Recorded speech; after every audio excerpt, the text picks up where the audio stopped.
Hi guys, and welcome to this new lesson.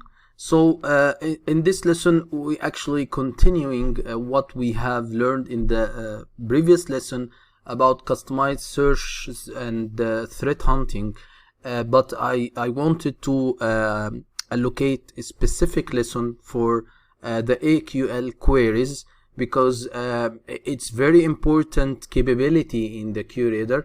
It's not available in many SIEM solutions, and it's really good, which can help analysts, threat hunting engineers to construct searches or sophisticated searches to capture patterns, capture things that can help them further design new use cases. So before jumping into advanced search, I just want to highlight the difference between advanced searches or AQL queries and the basic search or quick filter. So quick filter is the option we already learned about in the last lesson, okay, and quick filter is nothing but the basic search. So when you as we explained in the previous lesson, when you edit your search, the default is the basic search or the quick filter, okay, and if you switch to advanced search, you will turn into AQL. So all the options are removed, you just need to write your AQL. So this is just to make the distinction between the two things, okay. So quick filter means that you can search quickly through the payload, okay, or you can come here in the search, edit search, and or new search, and start using the quick filter options, menu options, or wizard here, as we learned in the previous lesson, okay. So the quick search is searching through the event schema of the QRadar, like the different attributes, okay. You can check source IP, event name, whatever the attributes that are normalized and parsed by the QRadar system, okay. While the advanced search is about searching using AQL statements, and again you are retrieving or searching. Disk Sentry has detected that one or more storage partitions are not accessible. Okay, so I hope the system restore itself. Okay, so here the advanced search is about writing the AQL statement, okay. So it's not the same easy way of telling the log source is XYZ, or to tell the source IP is no. There is a specific syntax that we need to learn about. Also regarding the quick filter, when you just write text here, this is searching inside the payload, as we saw in the previous lesson. So for example, I can search for the word drop, or I can search for something like here, unknown username or bad password, okay. If you need this reason, for example, if you see here guys, the reason is unknown username or bad password, the whole string you can put in double quotes. So you can search through the payload, or you can search through a specific field, like what we did here. The log source is not any of this, or you can search, for example, the source IP is something like this, okay. So I highlighted something called indexing, and this is important for searches in general. So when you select an attribute to search, it's good that you select things that are indexed. So you can see here the destination IP is indexed, the destination port is indexed, log source. These attributes are not indexed. So see, source IP is indexed. So it's good to select attributes that are indexed. Indexing means it's an algorithm run by the QRadar system in advance. So as soon as you install the system, these attributes are already indexed, means that there is like a hash value generated for these attributes, and this makes the search is very fast compared to searching attributes that are not indexed. So assume that you are searching through a binary file of 1 and 0s, or hash values, or searching through text. So searching through text is much slower than search through 1 and 0s. So the indexing is important concept in the QRadar, and this is one of the things that is unique about QRadar. You may find the same thing in others, but QRadar highlighted it very well by as you can see, every attribute they put the indexed keyword in front of it. So you will see that they index most of the common attributes that on daily basis you will be using. But for example, an attribute like the domain, for example, you will not find it indexed because the domains are very unique. It's very odd that you find two domains that are similar. So indexing is also important to be done for the attributes that can be similar for many events, like the source IP. You can find the same source IP across multiple events. You can find the same username across multiple events. So the username will be indexed. So indexing is done for the common attributes. So I'm highlighting this because this is an important concept that can impact your system performance. And actually you can check the indexed attributes from the QRadar admin page. So if you come here, okay, and search for index, so index management,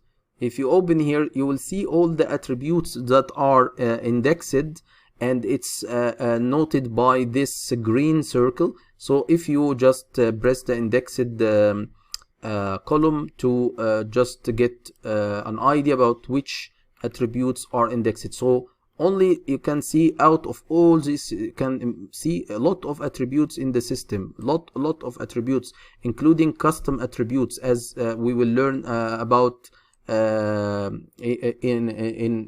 one lesson. So the you can see here the most common attributes like source IP, username, event name, quick filter. The quick filter itself is indexed. So here the quick filter is nothing but the payload, because if you make a quick filter, you are searching in the text, you are searching in the payload. Okay, and the destination IP and application, and you can see quick filter twice, one for events and one for flows. So whatever things, guys, that we are learning in this lesson or in the previous lesson is applied to events table or events database and the flows database. I'm just focusing on the events, but the same thing you can apply for flows. So you can make a quick filter for the payload inside the flows, and you can make a quick filter on any attribute like destination IP, source IP, and you can make advanced filter or AQL filter on flows or events. So the attributes that you use for the searches should be, in most of the cases, indexed attributes. Okay, this will help or make your search very fast. So we can see here in the index management page the percentage of searches using the property. So for example, this property custom rule partially matched. We have percentage of searches using this property is like 89%, and the percentage of searches hitting the index is 100%. Percentage of searches missing the index is 0%. Data written for this index is 7 megabyte, and the database is events. So this is a good indication that this is indexed and it's used. Okay, it's used. For example, this is indexed, but actually it's not used. through just the few days that we make the installation of the system, yes, it's not used. But it's good practice to come to check this from time to time, especially after the installation, by let's say 2-3 months, after not the installation, actually after the implementation is done and you have the content developed and everything, and you have the analysts already worked on the system for a good amount of time. So you can come now and check which attributes are being used and indexed, and which attributes are not used and indexed, so you can free them from indexing and align the indexing to other, or assign the indexing to another attribute.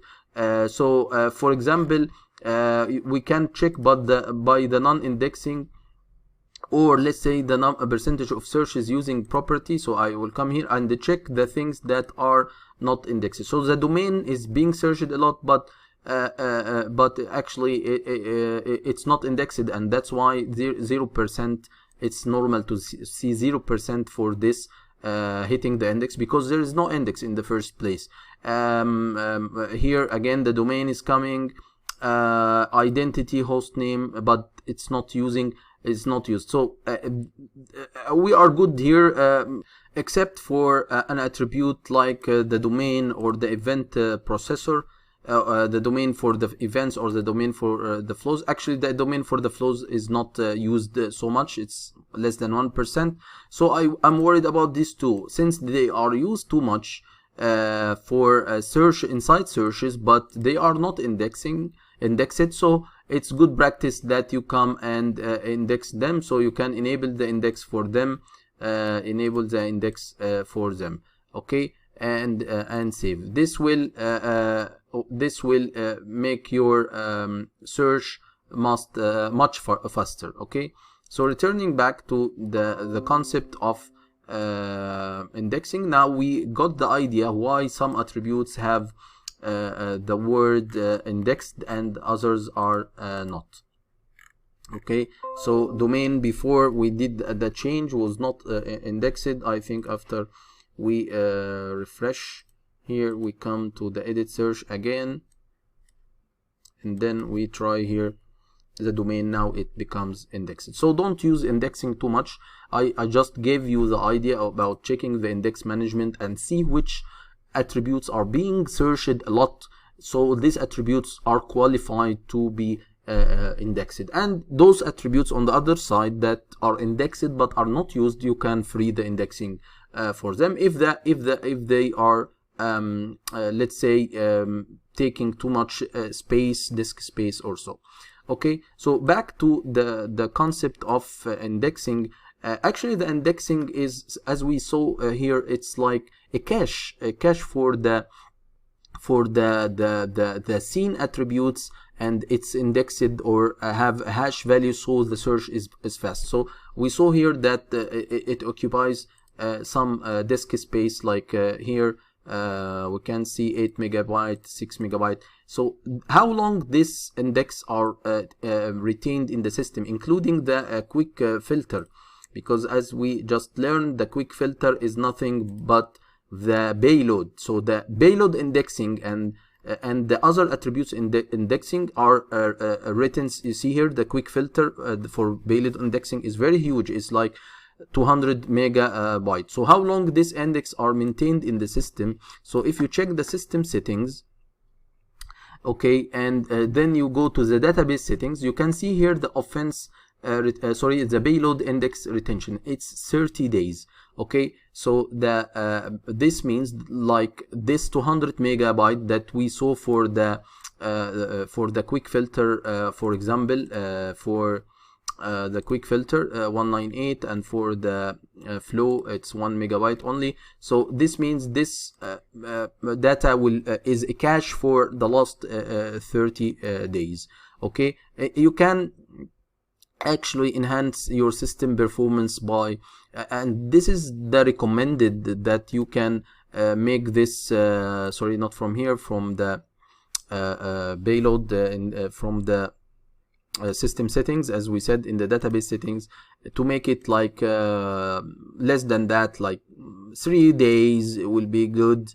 this will save your system resources. Okay, so assume, for example, I make it 3 days. Okay, so let's put it like 3 days. Okay, and I saved the settings. Okay, so that changes have been saved. Okay, always check if you have any undeployed changes. So this change require application, so we just need to deploy the changes. Okay, so the changes are pushed now on the system and getting ready for us. So now if we go back and start doing a search by writing some keywords, we know that this will be done into the payload. So we have now to respect the payload retention that we just enforced on the system. So since we did it for just 3 days, you have to respect this, and in your search, if you go back more than 3 days, you may get a warning. So for example, I want to search anything in the payload, like let's say the company firewall. This is the name of the firewall, as you can see in this pop-up message, that this is the role log for a company firewall. So if I just write company firewall and press search, okay, so it will and then continue the logs. Okay, so it's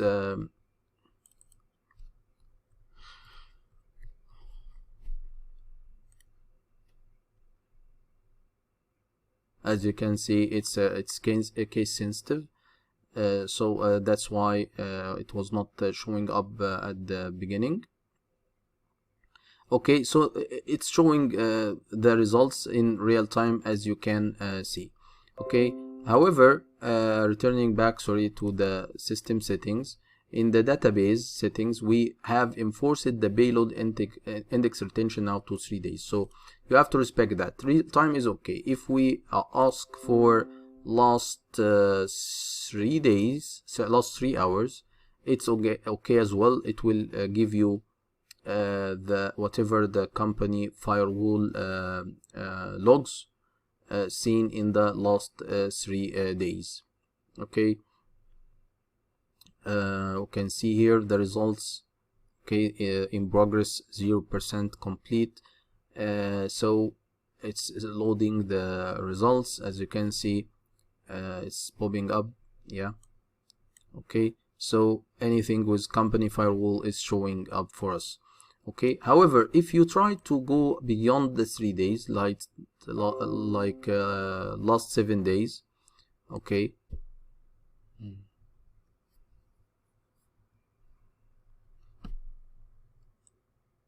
okay, so you can see here, guys, this is the message I was trying to refer to. Partial results may be returned due to incomplete payload indexes for the specified time range. So since we are searching outside the payload retention index, so we are maybe getting partial results. It will impact the system search. You should expect that this can trigger slow and resource intensive system response. So if the payload index retention is 3 days, as we just configured, and our time frame is more than that, like we choose 7 days, we should expect something like this. Okay, so this was important to highlight at the beginning of before talking actually about the AQL. Okay, so moving now to the AQL, guys. So AQL is nothing but advanced search. So in the advanced search, you just type SQL statements. Yeah, it's like AQL is advanced query language, is like the structured query language. So you can select from two databases, the events database or the flows database. So you can come also here and write the same thing, but this time it will be you have to select first advanced search and then from flows. So if you type here this, or you will get the all the events from all the flows seen. Okay, and if you come here and search, you will get all the events from the events database. Okay, so in the SQL, if you go to IBM and go to this searches, advanced search query, advanced search options, you will see here a different some nice examples of SQL searches. So it's basically this is a syntax that we just wrote together, and it gives you nice examples that can help you write more advanced and sophisticated searches.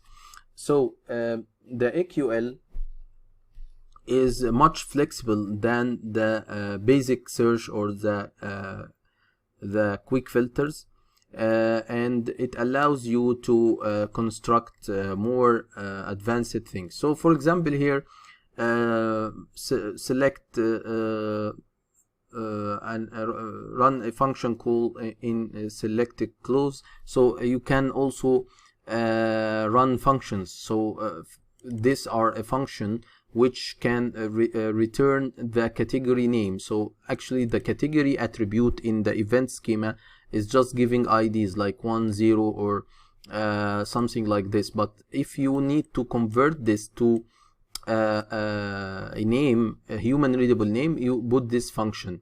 So actually I will just try it here without the function. Okay, so I'm telling the system select category. I'll remove this and I'll explain shortly. So select category from events and press search. So this will just return categories of the events. So it's not understood for anyone.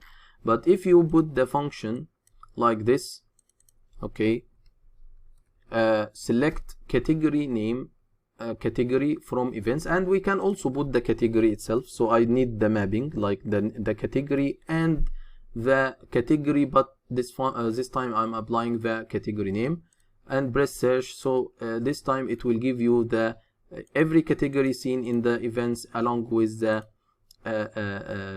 category ID. Okay, so if this name is not good for you, it's not showing something readable, we can change. So you can just say as named category, as seen categories, whatever.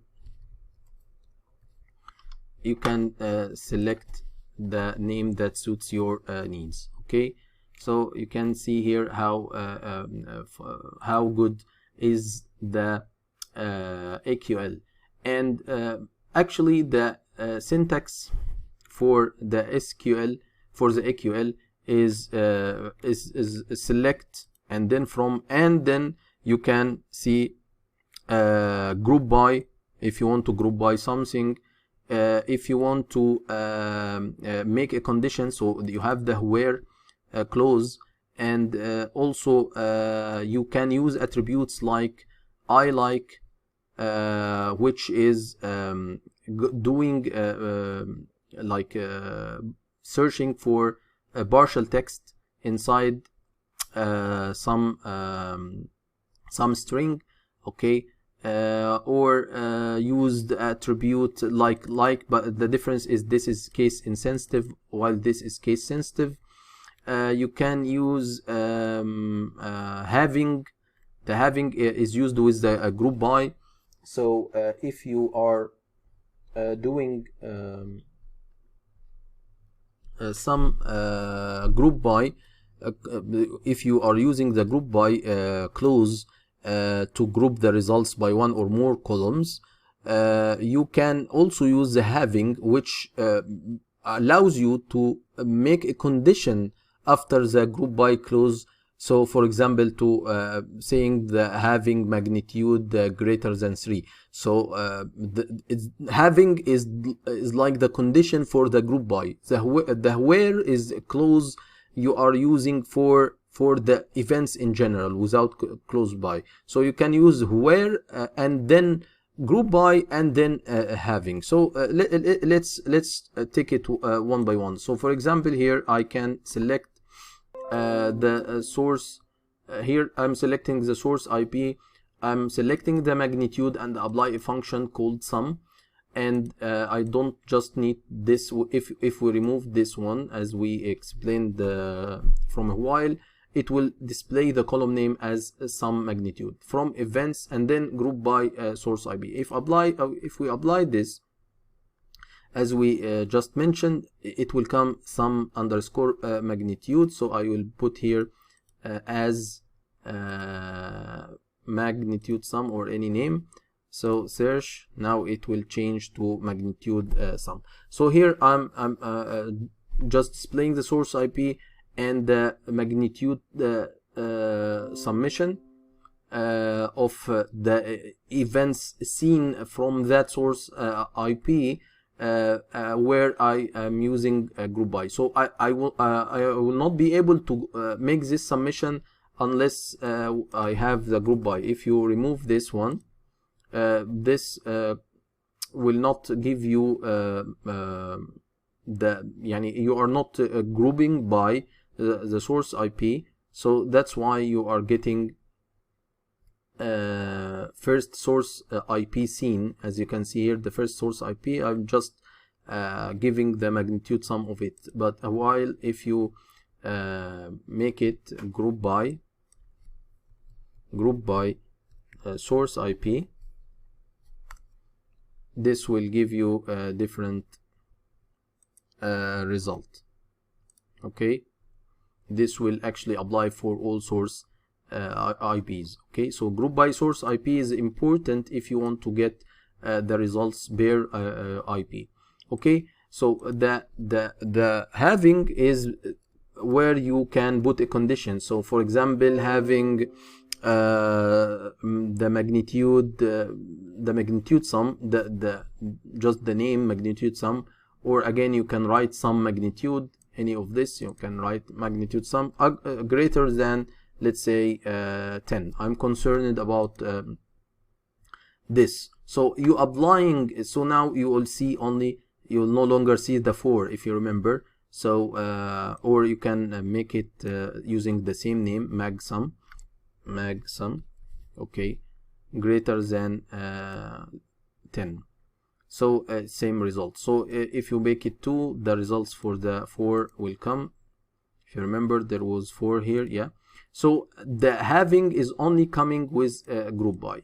Okay guys, so this is one of the syntax of the AQL. So we select attributes from the database, the events database, group by, and having magnitude sum. If you want to put a condition on the attribute itself that you group by with, so actually the having is on the function or the attribute that you are applying the function for submission or whatever.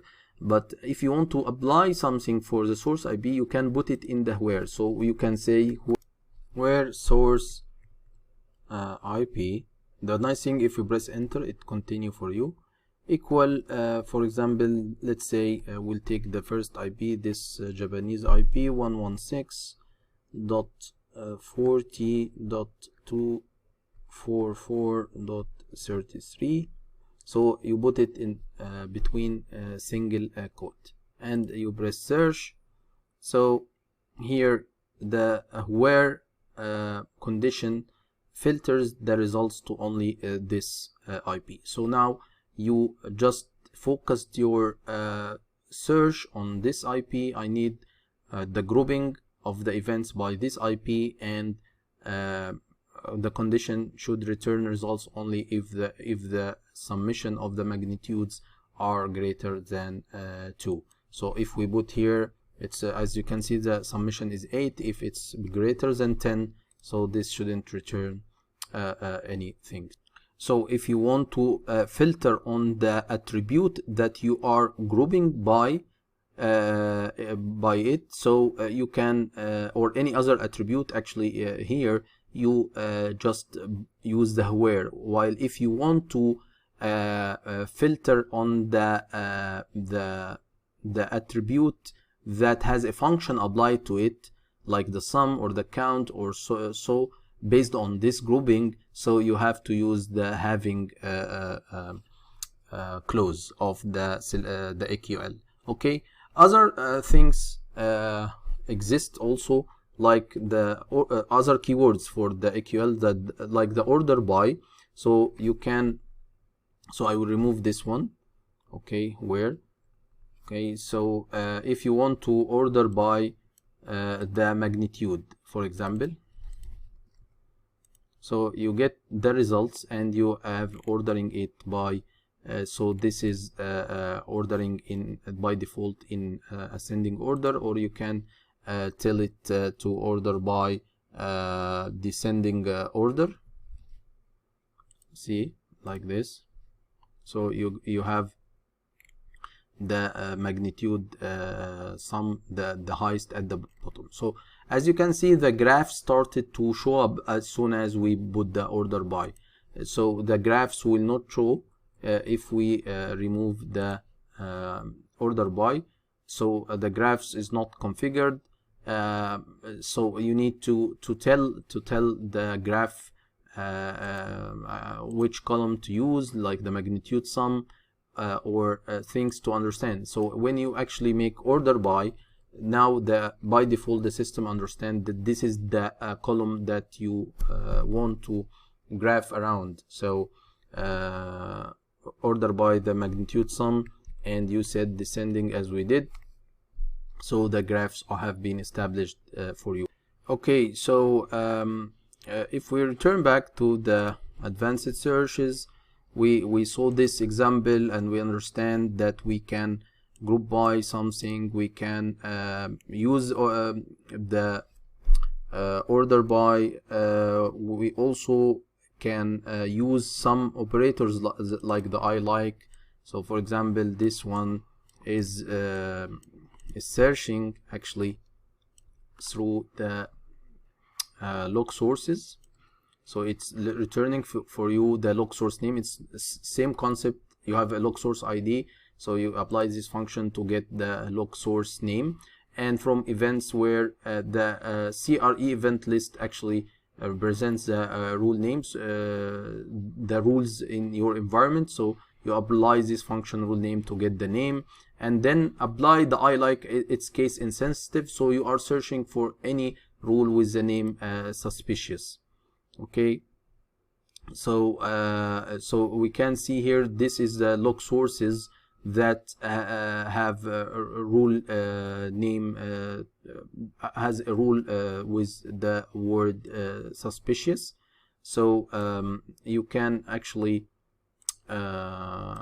display the rule name as well if you want to see it. So here you can see they are multiple actually. So if you click here, you have see the CRE, the custom rules that are matching this logs are contains the suspicious event suspicious, the word suspicious. So this is actually what we are looking for here. We are looking for any rule, and here we are getting a building block. We will talk about the difference between building blocks and rules. So this is just to show you the concept. So here the I like is a case insensitive. Actually, if you remove this one and leave it like this, it will not return anything, because this make exact case matching. So the I here is very important. Okay, and when you make it like this, actually it's a substring. So as we saw in the results, you have like one word before and one word after. So it's like a substring lookup inside the attribute which is the rule name. Okay, you have also iMatch or matches, same, it's similar, but now this is a regular expression.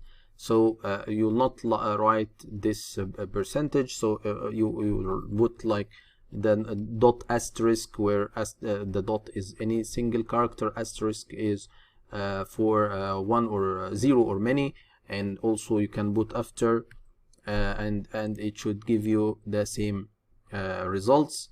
And again, if you remove the I, it will not return anything because this is exact match. Okay, so you see how flexible is the AQL.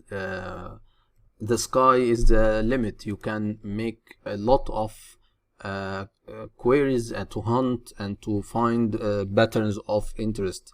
And the last thing we need to tell is the last keyword, actually, and the limit. Let's talk about the limit as well. So you have a limit, so you can limit the results to 50, for example, or the limit to 10, and maybe the last 1 hour if you want. So you can limit your results. We have here error, so it's good, Bardo, to check what error we have here. More details. It's tell us that last 1 hour the problem in the okay, it's not hour, it's hours. Okay, so see, this is nice that you see the suggestion coming in to help you if you forget things like this. So this the results are only 10, as we can see.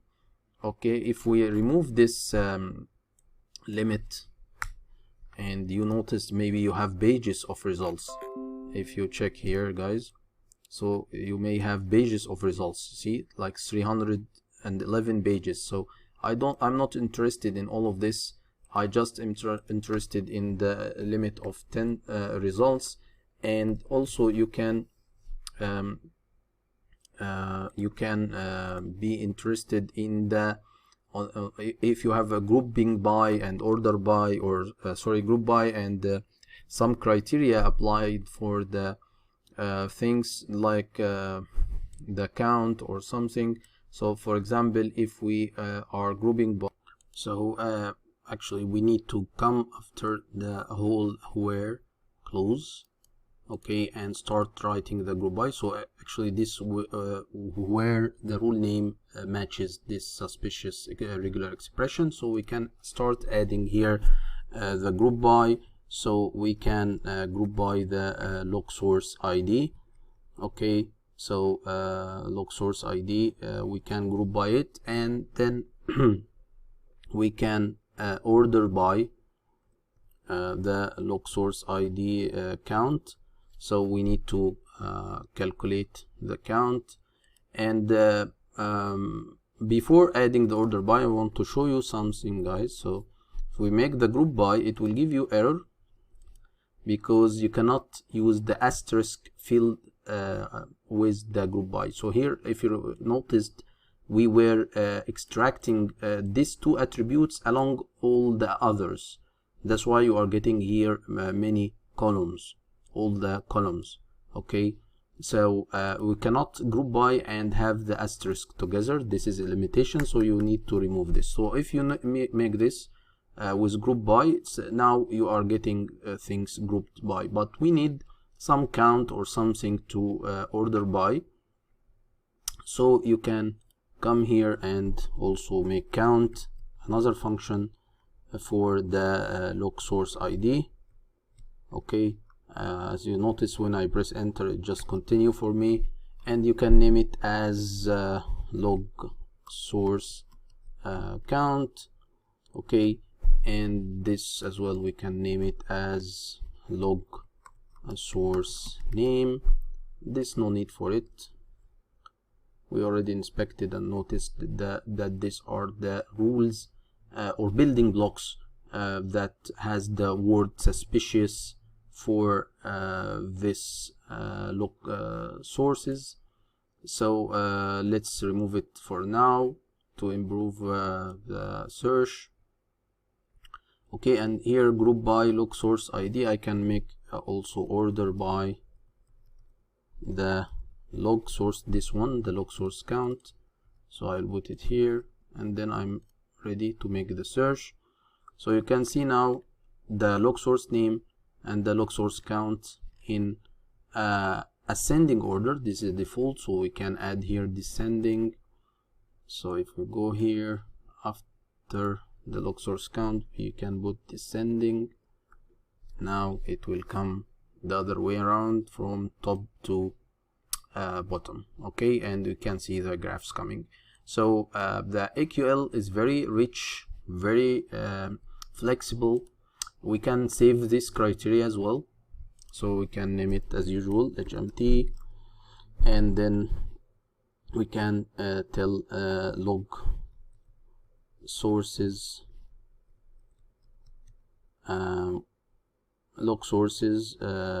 with suspicious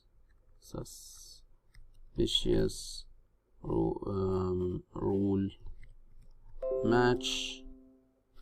Okay, you can put it here. You can make it more relevant, last hour, let's say, and so we can put here last hour.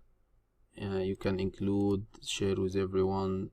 You can include in your dashboard as well, because you have here order by, group by, and so the QRadar detected the AQL and was able to know that this can be in a dashboard as well. Okay, and then press OK. So we have saved it. So we have all the HMT searches. As you can see, the last one, log sources with suspicious rule match, last hour. Last thing, yeah, I know that I said last before, but this is the last in this lesson. That there is a trick here that can help you write AQL. So if you are in doubt or not able to write some AQL, actually you can try to make it as a starting point with a simple quick filter or basic filter, and then show the AQL for it. So as we learned about the that you can load any saved search and show the AQL for it.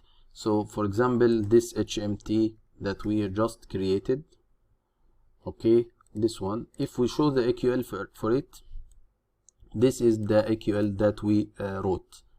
Okay, so we already wrote it in AQL language, so this is the one. But for this one, we was creating it using the quick filter. So if you show the AQL, you will find the generated version by the QRadar. So we didn't wrote this. We didn't write this, guys. We just make it through this wizard, and it turns out that QRadar is able to make the conversion for you. So for example, if you want to write an advanced search for something, but you are not 100% sure how to write it, so you can make it the starting point for it using normal search, and then save it and load it and come back to see the show the AQL, load it from here and show the AQL. I encourage you guys to go through this two URLs. It contains nice AQL queries. This is another example for even applying a function to get the category, check the category of this source IP. If it's spam, so check the confidence if it's greater than 3. So see how you can construct AQL to detect or make threat hunting. So you are checking an IP address against an X-Force category with a confidence value. So the category here is spam. I'm checking if this source IP is considered spam with a confidence greater than 3. here you are searching for X-Force URL categories with URL. Okay, so selecting the URL, giving the URL and looking up the X-Force category, and renaming this whole thing as my categories from events where the X-Force URL is not null. So you are just looking up the category of this URL, retrieve X-Force IB categories. So nice queries that you can try in your lab. Also this URL, guys, is very nice, where you can see good examples for reporting account usage. For example, here the following query returns metadata information about the user from their login events. So selecting reference table, we will learn about reference tables and reference sets in the coming lessons. So this is nice queries that you can try. Just you can copy it from here. Across multiple account identifiers. So the following query returns the user accounts that are used by a global ID on events that are flagged as suspicious. Again, this relies on reference maps, reference tables. We'll learn about them. Identify suspicious long-term beaconing. So basically the beaconing is like instances of communication between a source IP in your network and command and control server in the internet, so external remote network. So it's beaconing, like if it's long-term beaconing, it's like sending consistent commands to the malicious server on the internet. Consistent communication is happening. Short, low volume, number of connections are less. So here in this example, the select is against the flows table. So this is the nice thing about the flows, and the attention given by IBM to flows is very, very nice, where you can select all the flows that is happening, okay, along with the hour of the day. So here you can see this is a function which extract from the start time. The start time is filled in the event itself. So you are selecting the hour you extracting the hour from the time, and search for distinct count of the hours as different hours. So if you are getting the distinct hour distinct count of different hours, like greater than 20, and the total flows are just less than 25 between the same source and destination. So that's why you are grouping by source IP and destination IP, and the context is from local to remote. So you are looking for outbound connections, and this is actually the command and control. Someone is able to access the network and drop some backdoor or something into your network, and then the communication started to happen from inside to outside. So this beaconing is like communication, but very stealthily communication, which is getting unnoticed. So QRadar is allowing you to detect this under the umbrella of threat hunting using such query. So actually you are just looking for like less than 25 flows in the last 24 hours. So it's like 24 flows, like one flow every an hour, and this flows is between the same source and the same destination.